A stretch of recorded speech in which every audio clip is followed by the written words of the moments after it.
I'd like to begin by asking you to imagine something potentially upsetting, if you'll forgive me for doing so. Imagine that you have a son who is unwell. When you look at his face, it's frail and worn. When you touch his hand, it's cold and wiry. He can hardly walk, his voice sounds thin, and you suspect that he doesn't have long left. You also know that his disease is entirely preventable and totally curable. You suspect it's caused by a vitamin deficiency owing to poor diet, although it's difficult to know. A simple medical intervention would drastically increase your son's life expectancy and hugely improve his quality of life. So what do? Take him to a doctor? You can't afford the medical fees.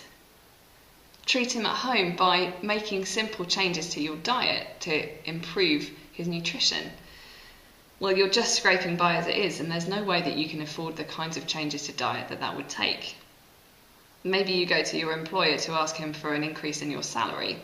He would fire you immediately, especially as there's no need for him to keep you on. There are plenty of people who are desperate for work who would work for a lower wage than you, and there are no employment tribunals and there's no minimum wage. Maybe take out a loan. There's no way that you could make the repayments and you and your family would be out on the street immediately. So what do? Well, that's the question that I imagine Bob Cratchit is asking himself when we see him in Stave 3 of A Christmas Carol carrying his disabled son Tiny Tim home for Christmas. All of his options are exhausted. All he can do now is do the best that he can with the limited resources that he has, all the while knowing that Tiny Tim probably doesn't have long left to live.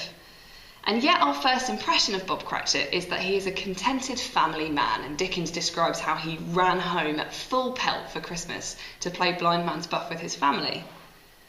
To understand this properly, we need to grasp what Dickens understood about poverty in Victorian London. You see, the Victorians believed in two types of destitution and sorted the poor into two different categories: the undeserving poor, that's people who were poor because they were lazy or perhaps spent all of their money unwisely on alcohol, and the deserving poor, people who were poor despite working hard. And for Dickens, it's only the second category of people who really matter. Those are the people who it's worth helping. And that's why it's so important that both Bob Cratchit and Tiny Tim are such morally good characters. Tim, you'll notice, despite his suffering, is full of religious Christmas joy and says famously, "God bless us, everyone." And Bob Cratchit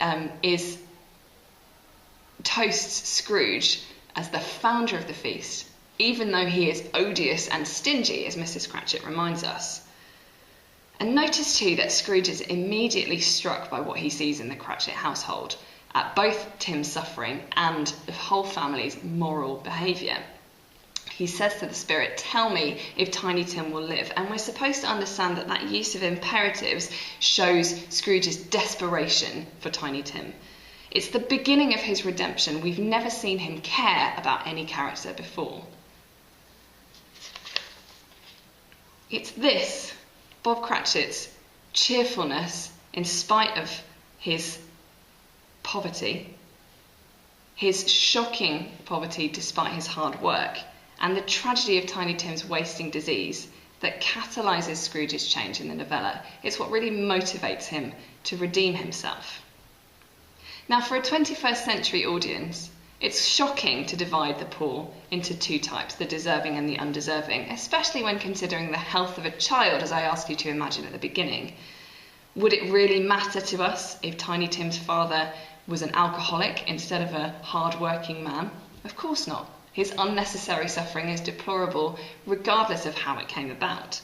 But for Dickens, it is important, and that's why the deserving poor is right at the heart of this novella.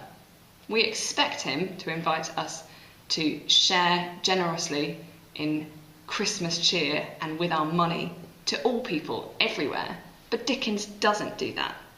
Instead, he invites us to be open-minded and generous within the context of Victorian ideas about poverty.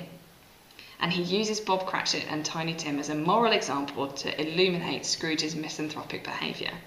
And for me, that is what makes the Cratchit family absolutely crucial as catalysts on Scrooge's redemptive journey.